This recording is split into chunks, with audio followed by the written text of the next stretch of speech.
দর্শক মন্ডলী, আজকে আমি একটি বিষয় আপনাদের সামনে উপস্থাপন করতে চাই। বিষয়টি হলো গা হাত পায়ে ব্যথা। আপনারা জানেন যে এটা আসলে খুবই কমন একটা সিমটম আমাদের দেশের মানুষের, যে হাতে পায়ে ব্যথা। হাতে পায়ে ব্যথাটা একটু খেয়াল করবেন আপনারা, যে এটি কিন্তু সাধারণভাবে ব্যথা বেদনা আমরা যেটা বলি সাধারণত মানুষের হয়, একটু বয়স্ক মানুষের হয়ে থাকে। এটি একরকম বিষয়। আরেকটি বিষয় আছে যে স্পেসিফিক্যালি কতগুলো জয়েন্টকে ইনভলভ করে যে ব্যথা হয়, এটি হলো রিমাটোলজিক্যাল প্রবলেম। যে রিমাটোলজিক্যাল স্পেসিফিক কতগুলো ডিজিজ থাকে, আর্থ্রাইটিস লাইক, সেই আর্থ্রাইটিস নিয়ে আমি আজকে শুধুমাত্র ভেগ যে ব্যথা বেদনা এই যে কথাগুলো আছে এগুলো নিয়ে বলতে চাই। ওই স্পেসিফিক বাতের সমস্যাগুলো নিয়ে আমি পরবর্তীতে আমি আবার আপনাদের সামনে উপস্থিত হব, সেগুলো দেখা যাবে বিভিন্ন সময় আমি বলছি। তো যাই হোক, আজকে আমি বলি যে এই এখানে ব্যথা ওখানে একটু ব্যথা, ব্যথাগুলো যদি আমরা খেয়াল করি, যেটি আপনারা হয়তো জেনে থাকবেন যে চিকনগুনিয়া জ্বরের কারণে হোক বা অন্য যে কোনো ভাইরাল ডিজিজের কারণে যদি ভাইরাল ফিভার হয়, তার পরবর্তী সময়ে দেখা যায় যে গা হাত পায়ের ব্যথা একটি কমন সিমটম হয়ে দাঁড়ায়। চিকনগুনিয়া জ্বরে যেরকম একদম স্পেসিফিক্যালি বাতের রোগীদের মতো ব্যথা হয়ে যায়, বাট ভেগ ব্যথা যেটি সাধারণ ঢালাও ভাবে ব্যথা, সেটি যে কোনো ভাইরাস জ্বরেও হতে পারে। আরেকটি কথা আমি শুরুতেই বলেছিলাম যে আমাদের বয়স্ক মানুষের এরকম ব্যথা বেদনা এরকম হতে পারে।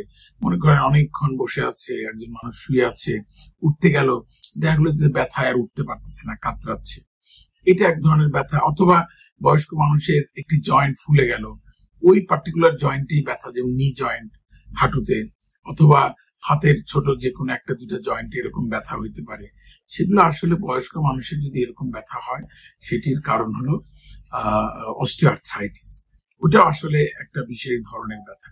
তবে ঢালাও ভাবে যে ব্যথা বেদনাগুলো আমরা বলে থাকি, সেটি হলো ভাইরাস বা ভাইরাস জনিত যে কোনো জ্বরের কারণে পরবর্তীতে যদি এরকম ব্যথা হয়, তাহলে সেটি কমনলি এরকম ভাবে আমাদের রোগীরা আমাদের কাছে এরকম ব্যথা এবং ব্যথা নিয়ে আমাদের কাছে এসে থাকে।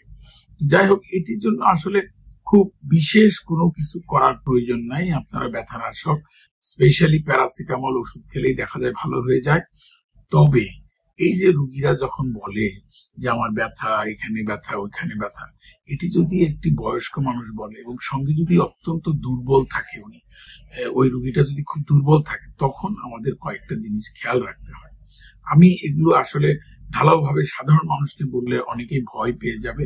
সেটি না করে ইমিডিয়েটলি আপনি যদি আপনার ডাক্তারের পরামর্শ নেন যে হ্যাঁ আমার জ্বর ভালো হয়ে গেল, কিন্তু ব্যথা বেদনা তো যাচ্ছে না, অথবা জ্বর নাই কিন্তু আমার সারা শরীরে ব্যথা হচ্ছে, এবং এই ব্যথার সঙ্গে যদি আপনি খুব দুর্বল থাকেন এবং টায়ার্ড হয়ে যান, আপনার যদি একটু শ্বাসকষ্ট হয় বলে মনে হয়, তখন কিন্তু অবশ্যই আপনি আপনার ডাক্তারের কাছে যাবেন। যাই হোক, এই ব্যথা এখানে ব্যথা ওইখানে ব্যথা, এটাকে আমরা খুব ঢালাও ভাবে নেগলেক্ট করি বা আমরা বলি যে এটা কিছু না, তেমন কিছু হবে না। বাট যদি এটার সঙ্গে দুর্বলতা, যদি এটার সঙ্গে ব্যথাটা অনেকদিন পারসিস্ট করতেছে এরকম যদি হয় এবং যদি শ্বাসকষ্ট পরিলক্ষিত হয়, তাহলে অবশ্যই আপনি আপনার ডাক্তারের শরণাপন্ন হবেন। ধন্যবাদ সবাইকে।